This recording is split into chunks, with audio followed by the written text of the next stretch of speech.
card, look. My report card today, man. I looked at it, man. I had all else on it. I took it back to the teacher, told her to throw some D's on it. Like that. Soldier boy up in the building. Throw some D's on that. I check out my report card. Throw some D's on that. I check out my report card. Throw some D's on that. Hey, soldier boy chillin', dog. Check out my report card. Looked at it, all else. Took it to the teacher desk. Throw some D's on that.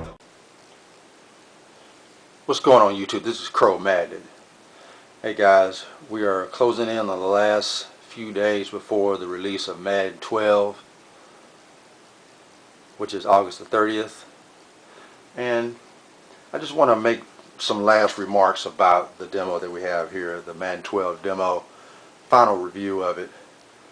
And just right off the bat, for a game that has so many loose screws, I have to admit that I actually enjoyed this game. I really did. There's a lot of good points as well. There's a lot of bad points to the game, but I did enjoy it. This game is it is playable at times. It is playable at times, and I got a feeling that the final build will it'll have more of its ducks in a row to where it'll be more playable.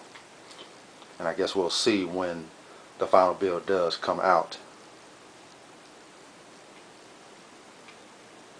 In theory, if all the flaws that this demo has right now, and there are a lot of flaws, if they were all addressed for the final build, this Madden 12 would turn out to be a remarkable game. I really think it would. It'll probably be just as good as All-Pro 2K8. I'm serious about what I'm saying. But of course, I'm not going to give EA Sports that much credit because they're not going to address every flaw that the game will have. The thing I was most impressed about in this Madden demo here is the running game. The running game does seem to be more sound. The run blocking is better. It is more fundamental. There's double team blocking going on. The pull blocking is a whole lot better. The lead blocking is better. But of course, in this demo here, it's sporadic. It doesn't happen every time. So you will see some retarded execution by the offensive line in certain situations. There was one moment where my left guard, or it might have been my right guard, where he was supposed to pull to the assigned side that he was supposed to go to, and he ended up running into one of his teammates, and there was no AI logic there for him to be aware of what he was doing at that very moment. So therefore the pull failed, which as a result the running play failed. Now of course I'm just playing this game right here. It's just running. I'm on and off. I'm going back, looking at some replays, looking at it over and over. So this is what's going on right now. What I also like right alongside with the running game is the transitional flow of the game is a lot more smooth. I'm pretty impressed with that. It's very, in some instances, not all, not over a broad scale, but in some instances it looks very similar to All-Pro 2K8. As you can see right there, when Aaron Rodgers, when he did his drop step right there, it was very smooth. He did that bounce when he planted that last foot, and it was just more natural. It looked more realistic. Reminded me a lot of what we see over and over from All-Pro 2K8.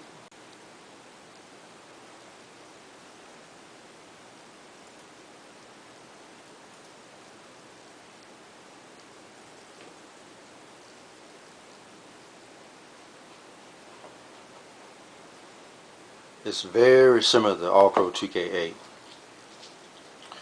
And And that's a good thing. That's a good thing that we have going on. But there are also some downsides. As you can see right there, you saw the cornerback and the receiver. They were trying to make a play on the ball. What was unnatural about that particular situation right there is that you have both guys looking in the corner of their eye right as the ball is closing in on them, rather than really looking up into the sky, engaging where the ball is going to be at while they're running downfield. That's something that is something that we see from time and time again from All Pro 2K8. So that's just one little aesthetics that is missing here in this game. Now, of course, that has no hindrance on the gameplay, but it does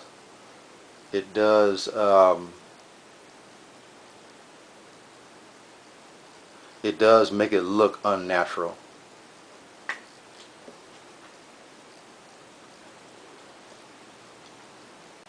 So there are some nice touches to the game. There's a nice bounce to this Madden 12 that I really do like. Now, as far as some of the bad drawbacks to the game here, it is primarily the pass blocking. Now, in pass blocking, basically what happens is that typically there's always a double team somewhere. You'll have the center and a guard double teaming on one of the defensive tackles, or a guard and a defensive. I'm sorry, a guard and a offensive tackle double teaming on a defensive end or tackle or something like that. Yeah, because that's typically what happens. You'll see at least one double team block. You'll see that. You'll get that in the game. That's how it is in real life. You'll definitely get that in All Pro 2K8. But I'm not really seeing it at all here on this Madden 12 demo. And that's part of the game. That is key.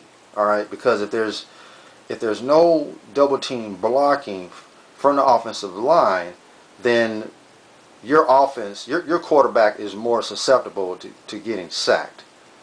Okay? Once the center snaps the ball, he immediately goes into a zone blocking mode. Okay? While both of the guards, they instantly engage in a block with one of the rushers, a defensive tackle typically. And then the center, he looks to his left, he looks back to his right, he's just surveying what's going on in the trenches. And then eventually he'll help double team one of the defensive tackles. That's typically what happens. Okay? And we're not getting that here in this game right here. You're seeing too many single blocking by the offensive line, and one of the guys is just walking around in a zone blocking mode, not really not doing much of anything, and eventually somebody comes through and sacks the quarterback. So that's pretty much what I'm getting here from the demo, is that there's not hardly any double team blocking going on. And that is vital to the game. That is very vital. Because what you're getting, what I'm seeing here in this demo is that you're seeing handoffs. Okay? You're seeing handoffs. You're seeing either your left or your right guard single block a defensive tackle, and then the center will come in and try to help out, but then that guard will disengage. So it's still a single block. It's still man-to-man blocking is what it is, instead of a continuous double team blocking. And that's not how it's supposed to be. So, the running blocking is pretty good. It has improved. I think it has improved. But the pass blocking still needs a lot of work. It still does need a lot of work. It's nothing compared to 2K8. It really isn't. 2K8, very fundamentally sound. On here, it still needs some work, and who knows, they might have it rectified on the final build. One good thing, the ball velocity is a lot better than what it was in the past. I'm liking what I'm seeing in that aspect. You saw, look at this hit right here that you see, that was that Brian Urlacher put on Donald Driver. Let's go back to that. Because, of course, you know, they improved the tackling system by adding consecutive hit tackles, multiple hit tackles, which is good. That's pretty good. But I think what we're seeing here, at least from my eyes, what I'm seeing is that these secondary hits, they look too overbearing. They look too overpowering, is what it is. Okay. Because now, of course, that right there was just a single hit, but there's some other footages where you'll see the ball carrier get hit from his left side, and then somebody will come in and just lay that ball carrier out coming from the opposite side, and he'll just damn near fly across the screen. That's just a little bit too unrealistic right there, you know. They're nice to see, but they're starting to look repetitive, is what it is. Now there are some good tackles again, but these secondary hits, they're looking, it's like a ricochet effect is what we're seeing, and it's looking too much of the same. That's the feeling that I'm getting from it. And maybe the reason why I feel that way is because I've been exposed to the Euphoria engine from Backbreaker. You know, once you've played Backbreaker, that Euphoria engine is just incredible. You know, it really is. It makes canned animations look old, and it does. It essentially does make it look old. You know, canned animations is like VHS. Okay, once you get introduced to DVDs, you don't want to go back. You don't want to mess with VHS anymore. Alright, and that's what the Euphoria engine is. It's the DVD format. Okay, and I'm hoping that we'll see more of this Euphoria engine from Backbreaker in the near future, hopefully. The Euphoria engine is just incredible, and I can't wait to see the Blu-ray aspect of the Euphoria engine. But you know, that's for another subject and another video. Back to this Madden 12 demo. Again, I am liking what I'm seeing here. I made a video earlier. I did detect some suction blocking, and that's a big no-no. That's also a legacy issue. That goes all the way back to the PS1 Madden. Okay, suction blocking goes all the way back to the PS1. I've seen it. I really have. Okay, probably nobody has mentioned it back in those days, but it goes all the way back to that. And suction blocking is just unacceptable. It needs to be eradicated completely.